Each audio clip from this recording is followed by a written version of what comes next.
Marcus should have known something was wrong when the radio died. It wasn't a gradual thing. No static, no fade, no warning.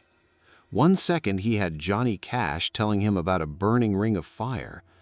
Then there was just silence. Flat. Absolute.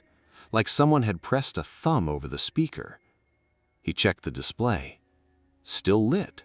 Still showing the station numbers. The volume knob turned without resistance. Everything looked functional. Nothing worked. He told himself it was a dead spot. New Mexico was full of them. You drove long enough through the high desert and the land swallowed your signal like it swallowed everything else out here. Moisture, color, sound. He'd been driving since 6 in the morning. It was now pushing 10 at night. The scrubland on either side of Highway 64 had gone from burnt amber to black somewhere around dusk.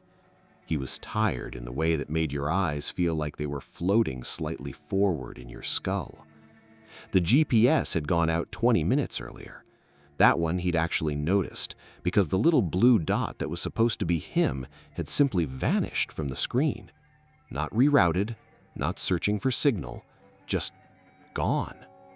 And the map behind it had grayed out, featureless, like the land ahead of him hadn't been mapped yet, or refused to be.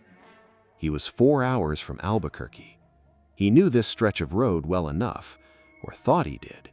He'd driven it twice before, once on the way to his father's place outside Taos, and once back, both times in daylight, both times with his girlfriend, Kara, in the passenger seat.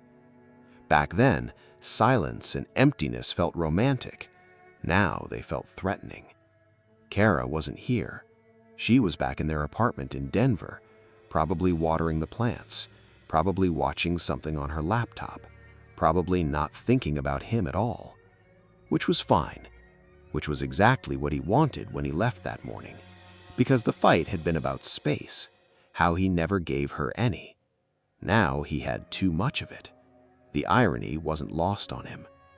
He gripped the steering wheel and kept driving. The headlights reached maybe 100 feet ahead.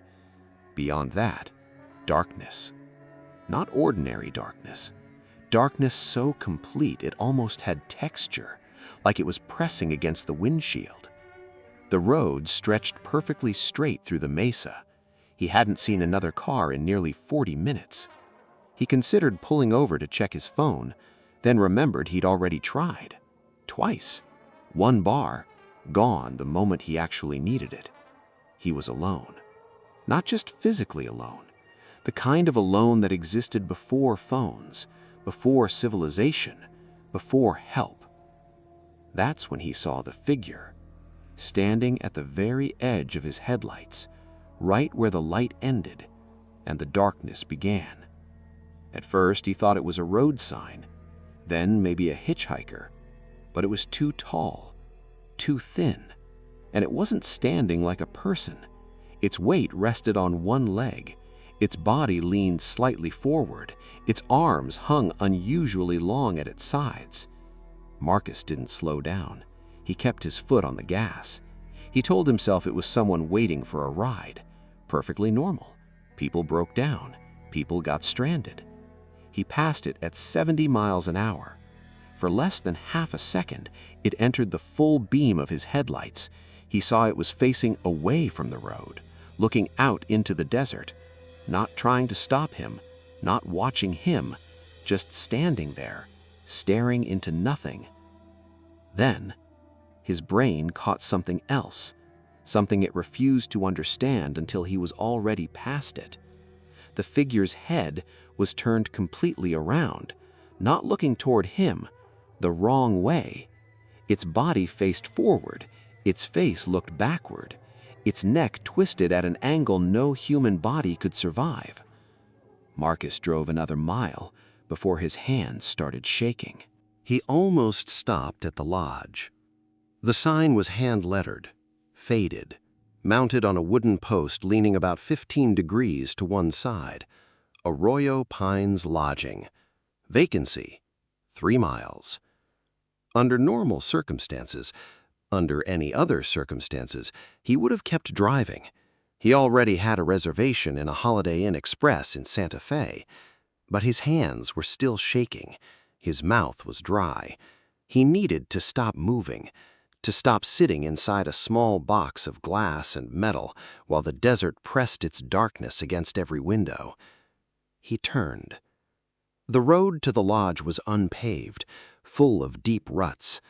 Juniper trees lined both sides, their branches reaching over the road as if trying to touch each other overhead. His headlights bounced with every bump. After about 1.5 miles, he started thinking he'd made a mistake. Maybe the sign had been there for years. Maybe the lodge had closed long ago. Maybe he was driving toward a dead end in the middle of nowhere. Then, the trees opened, and he saw lights. The lodge was long and low, adobe walls, painted a dark red that had faded into something closer to rust. A covered porch stretched across the front. 2 bare light bulbs swung gently in a breeze Marcus couldn't feel from inside his car. 4, maybe 5 rooms faced the parking lot. Only one had light beneath the door. Room 4. The rest were completely dark. Marcus stayed in the driver's seat for a moment. Off to the left, about 50 yards away, was another building, smaller. Maybe a storage shed, maybe something else. He couldn't make out many details, but he had the strange feeling that it had been built recently. The wood looked raw, the walls unfinished. Inside the main office, a light was on. Marcus climbed out of the car. The cool air hit him immediately. It carried the scent of pine resin, mixed with something older, something earthy. The smell of a place that had stood here for decades, absorbing the land around it.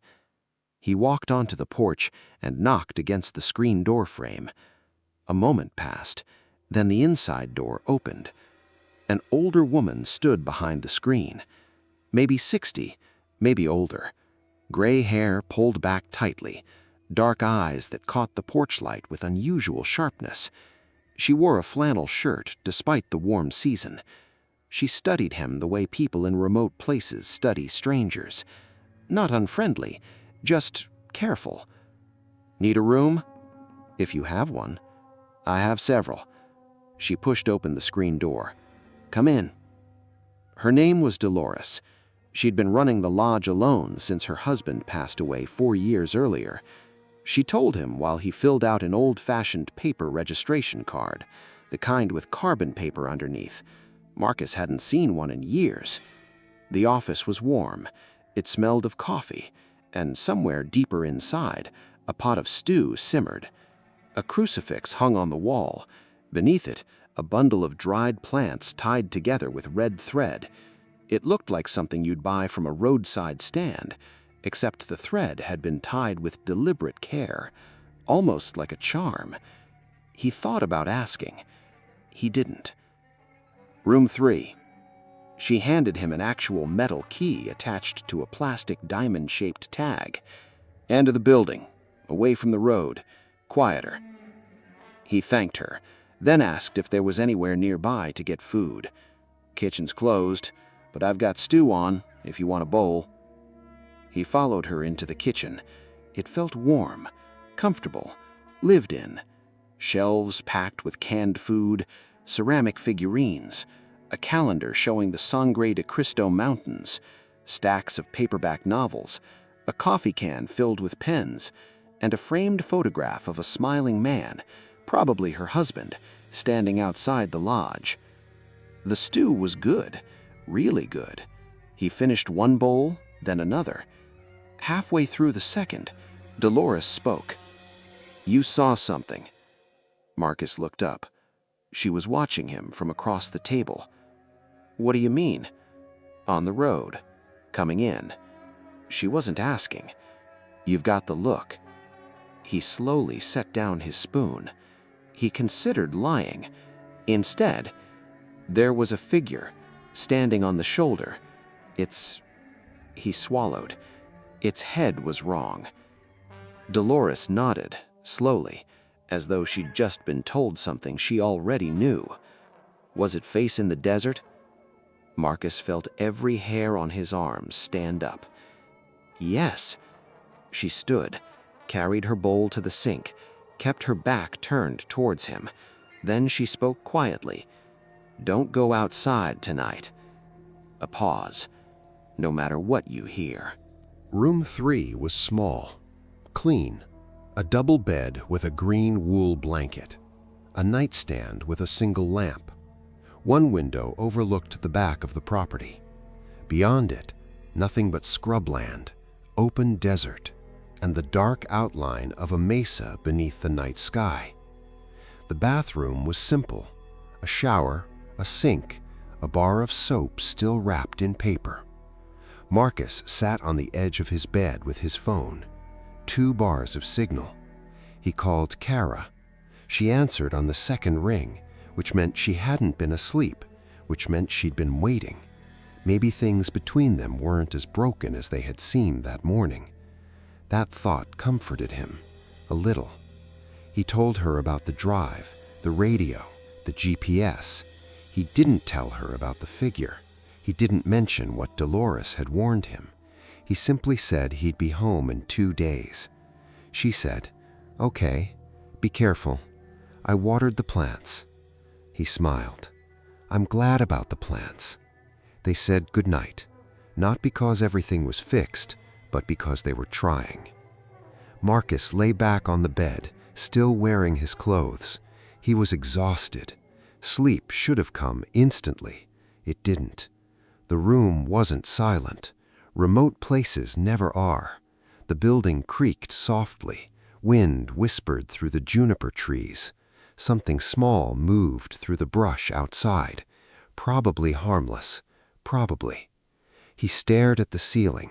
His mind kept returning to the figure, the twisted neck, the impossible angle, the way it had violated something fundamental about the human body. Then he heard it, a sound from above, not the building settling, not the wind. Footsteps, 4 slow steps, then silence. 4 more, another pause. It took him several seconds to realize what he was hearing. Something was walking across the roof. Heavy footsteps, slow, evenly spaced, moving from the far end of the lodge toward his room. Marcus slowly sat up. The footsteps stopped directly above him. Silence. He waited. Nothing. He told himself it was an animal, a dog, maybe. He'd heard stories of dogs climbing onto flat roofs in this part of the country. He clung to that explanation for about 30 seconds. Then something leaned over the edge of his window. The window sat behind the head of the bed. He couldn't see it directly, but he could see its shadow stretching across the opposite wall. A long arm reached down, fingers spread against the glass. Then a head appeared, upside down, pressing against the window. He couldn't make out a face, only shapes, but everything about it was wrong. The head was too large, the neck far too long, the fingers bent at impossible angles, as though they had too many joints. Marcus didn't move. Later, he could never remember exactly how long he stayed frozen. Time stopped making sense. The shadow remained, its hand against the glass, its head tilted, watching him. He remembered Dolores's warning, "Don't go outside tonight, no matter what you hear." Now he understood. It wanted him outside. Then it spoke, a human voice, a voice he knew. Marcus? His father's voice. His father had died 8 months earlier, a stroke. He still listened to one old voicemail every now and then, just to hear him again. "Marcus, it's cold out here. Let me in. Buddy." Buddy, that's what his father had always called him. Not every day, but enough. Saturday mornings, hardware stores, long drives, his old red truck, memories that should have stayed safe forever. Now, that word came from something standing outside his window. It was the most horrifying thing Marcus had ever experienced.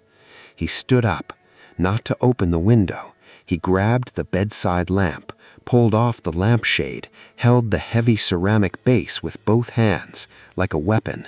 He positioned himself between the window and the door. Then he waited. The voice stopped. The shadow didn't. Marcus stood there, holding the lamp, for what he believed was nearly 2 hours. When the sky outside the window finally began to lighten, not sunrise, just the first hint of dawn, the shadow was gone. Marcus didn't remember seeing it leave. He was almost certain he'd stayed awake the entire night, yet somehow the moment it disappeared had escaped him. 1 second it was there, the next it wasn't. He was sitting on the floor, still gripping the ceramic lamp. His hands ached. When the sun finally rose, orange, warm, honest, he unlocked the door to room 3. The porch was empty. Every other room was still closed. Beyond the parking area, birds called from the juniper trees. Normal sounds, comforting sounds. To Marcus, they were proof. Animals always know when something is wrong. If the birds were singing, whatever had been outside was gone. He walked carefully around the back of the lodge, never stepping off the porch. His eyes followed the roof line above his room.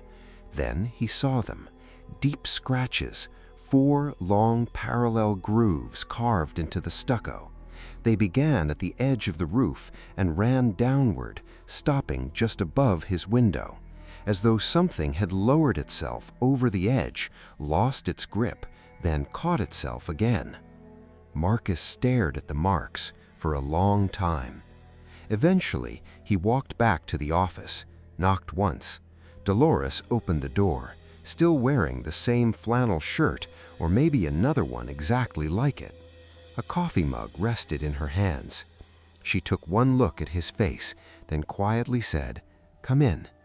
Marcus told her everything, the footsteps, the shadow, the voice, his father's voice. She didn't interrupt. When he finished, she poured him a cup of coffee, set it gently in front of him, then sat across the table. "What is it?" His voice was rough, more demand than question. Dolores looked down at her hands. "Old thing, very old. The Navajo call it Yi Naldloshi. There are other names. Other peoples have other names." She spoke carefully, like someone repeating words that deserved respect. "It copies people," Marcus whispered. "It mimics." She corrected him. "There's a difference. A parrot mimics. This thing, it understands what it copies. It learns. It knows exactly which voice will make you open the door." Marcus swallowed. "My father?" "Yes." "How did it know?" Dolores slowly shook her head. "It's been doing this for a long time. It knows things. I don't know how." She wrapped both hands around her coffee mug. "You didn't open the door?" "No." "Good." She nodded once. "That's the important part. The whole thing. You don't go to it. It can't force you. It can't make you do anything you don't choose." Marcus frowned. "But what stops it from—" He stopped himself. He didn't want to finish the sentence. Breaking the window, coming through the wall, doing something worse. Dolores answered anyway. "It operates. It operates by a kind of consent." She chose each word carefully, as though she'd spent years trying to explain something impossible. "I don't pretend to understand it, but the rules seem to hold. It wants you to come to it. It wants you to open the door yourself." Marcus stared into his coffee. "And if you don't?" She answered without hesitation. "Eventually, it leaves." Silence settled over the room. Then Marcus asked the question he dreaded. "Does it come back?" Dolores looked at him steadily. "Sometimes, for some people." How do you know which people? She stood, walked to the sink. Just like the night before, she seemed to think more clearly with her back turned. After a long pause, she finally answered, I don't know. I've never found a pattern. He should have left then. He packed his bag, loaded it into the car, started the engine. The radio came back to life. A country station. Something ordinary, something familiar. For a moment, he almost cried. Not because of the song, because everything suddenly felt normal. He sat behind the wheel, engine idling, looking toward the smaller structure beside the lodge, the one he'd noticed the night before. In daylight, it looked different, older. The wood was raw, but weathered. Not newly built, just stripped bare. The walls rose only to about chest height. Above that, nothing. No roof. The doorway was so low, anyone entering would have to duck. Marcus told himself he wasn't getting out of the car. A few seconds later, he got out anyway. The structure stood near the edge of the property, where the lodge gave way to open desert. Up close, the wood smelled of fresh pine, mixed with that same strange scent he'd noticed before. Something older, something buried beneath the earth. On the outside wall, facing the desert, there were marks. Not carvings, not scratches, more like impressions, handprints. Several of them pressed deep into the wood, at different heights. Too high. Far too high for anyone standing on the ground. Unless they'd been reaching down. Marcus stared at them, then looked toward the desert. The mesa stood roughly 2 miles away. Flat, silent. Morning light spread across the sagebrush and scattered juniper trees. Everything looked empty. Except, at the base of the mesa, there was something. A dark shape. Perfectly still. Too far away to identify. Too far away to know whether it was watching him, or simply waiting. He stood there for several moments. It never moved. Finally, Marcus turned, walked back to his car, then drove to the office. Dolores answered after the first knock. He pointed toward the smaller building. That structure. What is it? She didn't even look at it. She kept her eyes on him. A place for it. Marcus frowned. What do you mean? We coexist. She said it calmly. That doesn't mean we're comfortable. This is its land. I can't change that. So, I give it somewhere to arrive. She paused, searching for the right words. If I know where it is, I know where it isn't. She looked directly at him. The guests don't sleep on that side of the property. Marcus thought back. Room 3, the opposite end of the lodge. He finally understood why she'd chosen it. So, he hesitated. It goes into that structure, and then leaves before morning? She nodded. Usually. Usually. That single word settled heavily between them. Marcus wanted to ask one more question. The question he'd been avoiding. Had she ever seen it? Not the shadow, not the borrowed voices, not the thing pretending to be someone else. The real thing. Its true face. Whatever hid beneath all the mimicry. He looked at Dolores. For a moment, he thought she might answer. Instead, he realized something. He didn't actually want to know. Some questions are safer unanswered. Marcus drove back to Highway 64, turned east, and didn't stop until he reached Santa Fe. About an hour later, He pulled into a diner, ordered eggs, coffee, nothing more. He ate slowly, methodically, staring at the table, trying to organize everything that had happened. He couldn't. Eventually, he called his older brother, Jesse, the one who still lived near the town where they grew up, the one who had been beside their father when he died. Marcus hadn't made it in time. He'd arrived 4 hours too late. Jesse answered. "Hey." "Hey." A brief silence. Then Jesse asked, "You okay?" Marcus hesitated, then quietly said, "I heard Dad's voice last night." Another silence.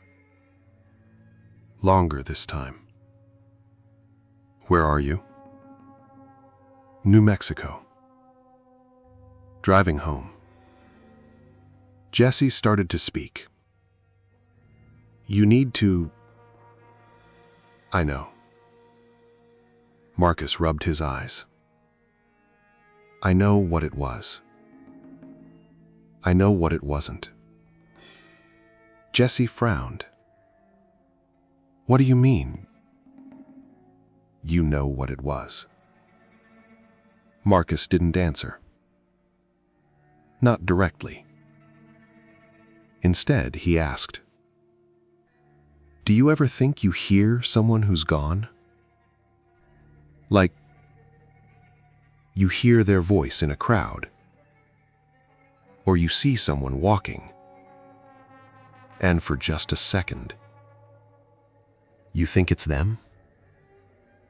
Jesse answered quietly, "Yeah. Sure."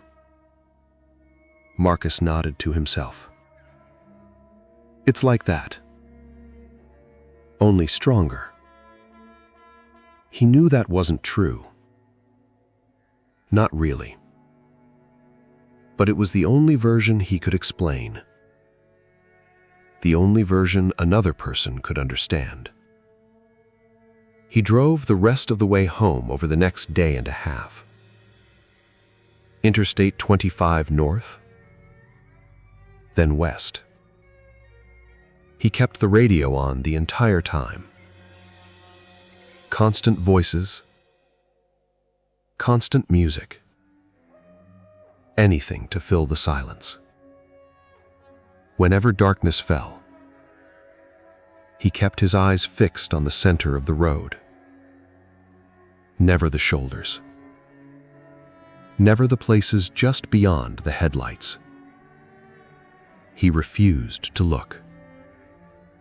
Marcus reached Denver on a Tuesday morning. Kara was waiting. She'd taken the day off work. She hadn't told him.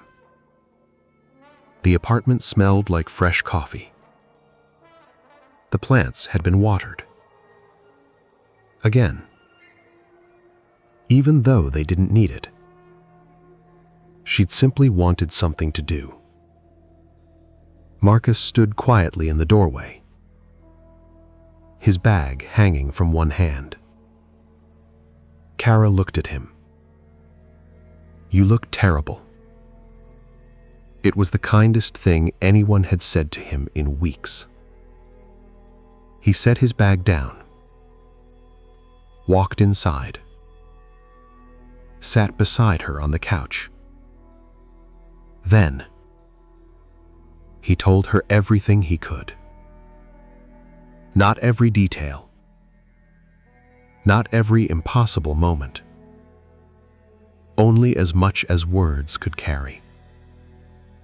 She listened, without interrupting, something she rarely did. When he finished, she slipped her hand over his.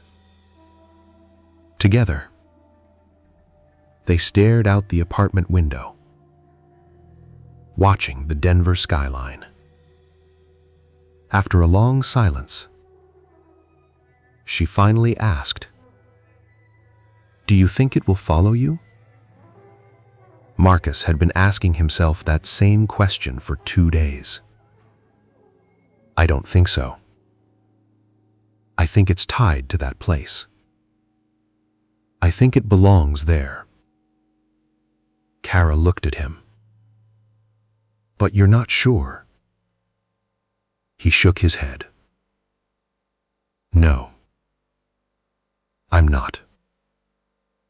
She squeezed his hand. She didn't tell him he imagined it. She didn't blame exhaustion, or grief, or stress. She didn't tell him it had all been a nightmare. For that, Marcus was deeply grateful. Sometimes, being believed is the greatest comfort another person can offer. 3 weeks passed. Nothing happened. Marcus slept, went back to work. He called Jesse a couple of times, not because he had anything important to say, just to hear a familiar voice, a real voice, one he knew he could trust. Things with Kara changed too. They still disagreed sometimes, but the arguments never lasted as long. After what had happened in New Mexico, the little things didn't seem as important anymore. Every day, Marcus thought about the lodge, about Dolores, about the quiet strength she carried, living beside something she could never truly understand.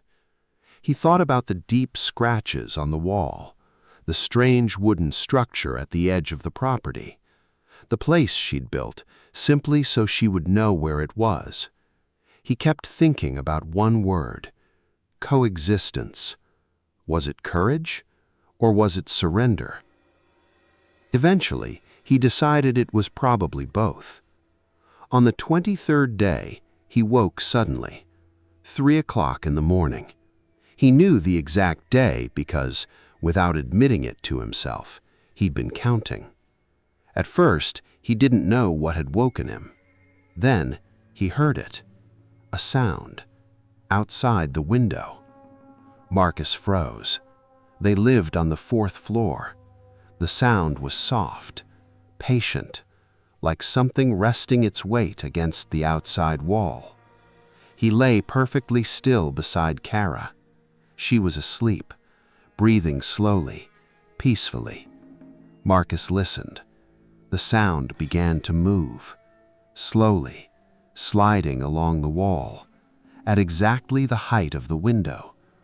Then it stopped. A long silence followed. Then a voice. Marcus. His father's voice. Exactly the same. Every word, every tone, every tiny imperfection. "Buddy, you awake?" Marcus closed his eyes, forced himself to breathe, slow, steady, the way Kara had taught him after his father's funeral. One breath, then another. He didn't answer. He didn't move. He didn't open the window.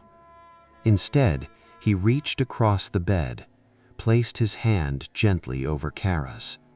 She never woke. She continued sleeping peacefully beside him. Marcus waited.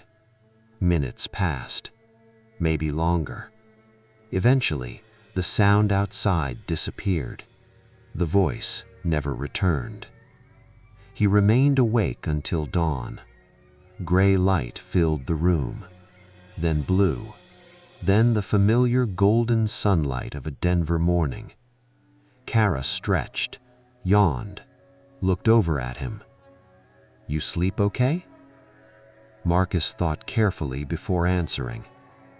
"Not great." She smiled softly. "Bad dreams?" He looked toward the window, then back at her. Something like that. Before Marcus left the lodge that morning, before he packed the car, before he sat watching the dark shape beneath the mesa, Dolores told him one last thing. She stood in the office doorway. Marcus stood on the porch. The morning sun was beginning to warm the desert. The sky above the mesa shifted from pale gray to soft blue. Without looking at him, she said, "The people it visits, some of them, eventually go to it." Marcus looked at her. She continued, "Not all of them, and not right away. Sometimes, years later." She stared out across the desert. They hear the voice. They know it isn't real. They know exactly what it is. But they've heard it for so long, they're tired, so tired. And eventually, a part of them begins to wonder, what if this time it really is them? What if some part of the person they lost is actually still there? She finally turned toward him. Her eyes were steady, clear. It understands grief. It always has. Marcus didn't answer. Dolores shook her head gently. "I'm not telling you this to frighten you. I'm telling you because understanding how it works is the only protection you have." She paused. "As long as you know why you want to open the door, you won't." Marcus drove away thinking about those words. He's still thinking about them. He doesn't know what the thing truly is, what kind of creature learns to navigate human sorrow with such terrifying precision. He doesn't know what it wants, what it gains from borrowing familiar voices, or what happens to the people who finally give in. Dolores either didn't know or chose not to say. He knows only this: it travels, it finds people, it waits, patiently. Time means something different to it. He knows grief is the door, love is the key, and together, those two things are exactly what it needs. Some nights, he lies awake in the dark and hears his father's voice perfectly. Every detail, the slight roughness, the warmth, the ordinary love of a father calling his son Buddy. Marcus knows exactly what he's hearing. He knows exactly what it is. He knows why every part of him wants to open the window. He doesn't, not yet.